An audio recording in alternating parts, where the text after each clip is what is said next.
আমি না ব্যক্ত করতে পারছি না, কিন্তু আমি ওনাকে আমি ওনাকে চিনি। এই অস্বস্তিটা আপনার জন্য খারাপ, আপনি শান্ত হন প্লিজ। হ্যাঁ হ্যাঁ, উর্মি কিন্তু ঠিক বলছে। হ্যাঁ, তুই শান্ত হ, যা হবার হয়ে গেছে, ভুলে যায় এগুলো। খালি এগুলো মাথায়। শোনা, কি করছিস? এগুলো কি? এসব কি করছিস তুই? কি করছিস তুই? তোর মাথা খারাপ হয়ে গেছে? কি করলে এগুলো? বুঝতে পারছো না? পারতে হবে না, কিন্তু আমি এটা বুঝতে পারছি না, ওই মহিলাকে বাড়ি থেকে বের করে দেওয়ার পর তোমার কেন তো গিল্ট ফিল হচ্ছে? ওই মহিলা আমাদের কোথায় যাচ্ছ? ওই মহিলা দিদি ভাই, কি করছিস তুই? আমাকে বল, কি করছিস? দেখলাইনি কি? দিদি ভাই, কি করছো? এটা কি করছিস? কি করছিস? আমাকে দাও। কিছু করবে না, এটা কিছু করবে না। ছেড়ে দাও, ছেড়ে দাও। দিদি ভাই,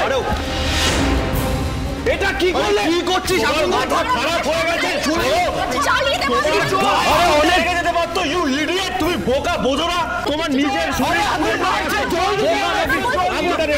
ওদিকে যাবে না, ওদিকে যাবে না, পড়ে যাও একদম। ঠিক দাদা, আগুনটা নেভাতে পারছি না, তুই এদিকে আয়। তুমি আসলে উনি ওকে ধরো, তুমি যাবে না। এটা কি হবে? তুমি ছাড়ো, সবকিছু শেষ করে দিচ্ছে, আর তোমরা এটা তোমার দাঁড়িয়ে দাঁড়িয়ে দেখছো। একটু বেশি জল লাগবে, বেশি জল লাগবে। তোমার বাবা তো কোনোদিনও বুঝবে না, আমার বাবা খালি দিবা দিবা দিবা করে যাচ্ছে। আমার বাবা তো ব্রেন গেছে এই বয়সে। যেই মহিলা আমার হাজবেন্ডকে খুন করেছে, সেই মহিলাকে নিয়ে কেন তার দিকে দেওয়া হচ্ছে আমি বুঝতে পারছি না। ছাড়ো, ছাড়ো বলছি, কাকে ছাড়ো। বাবা নেবে না, বাবা নেবে হবে না। দাদাই, আপনি কি মেয়ের কষ্টটা বুঝতে পারছেন না? এসব বলবেন না, কষ্ট হচ্ছে। বাবা বারণ করছি না। Shut up! অন্যায় করে বড় বড় কথা বলবে না, চুপ করে থাকো। ছাড়ো, সবকিছু জ্বলে পুড়ে যাচ্ছে, আমি জ্বলে পুড়ে যাচ্ছি, তবু আমার বাবা সেটা চোখে পড়ছে না, খালি দীপা দীপা দীপা করছে। এরপরে বাড়ির সবকিছু জ্বলে যাবে, তবুও তুমি দেখতে পারবে না, কোনো দিনও দেখতে পারবে না।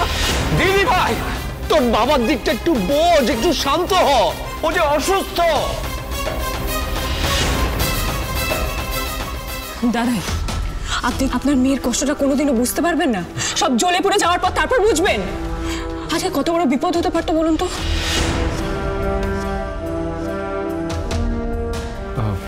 যে মহিলা একটু আগে এসেছিলেন, মানে যাকে বাড়ি থেকে বের করে দেওয়া হলো, উনি লাবণ্যর খোঁজ করতে এসেছিলেন, তাই না?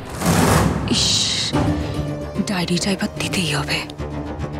বাচ্চারা ঠিক আছে তো যেখানে আছে? মানে হ্যাঁ দাদা, সবাই ঠিক আছে, সবাই ঠিক আছে। আপনি বসবেন, চুপ, শান্ত হন আপনি। আচ্ছা, ওই মহিলা আপনি বসুন। কেন খুঁজছিলেন? আপনি বেশি ভাবছেন। আমি আপনাকে আপনার ডায়েরিটা দিচ্ছি, আপনি আবার লিখে রাখুন।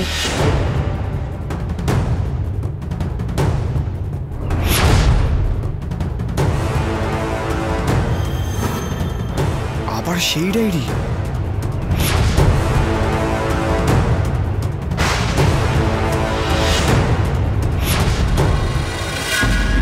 রাই, এই যে চলে এসছে তোমার পাকা বুড়ির জন্য গিফট। দেখো পছন্দ হয়েছে কিনা। হ্যাঁ, এখন শুধু ওর আসার অপেক্ষা।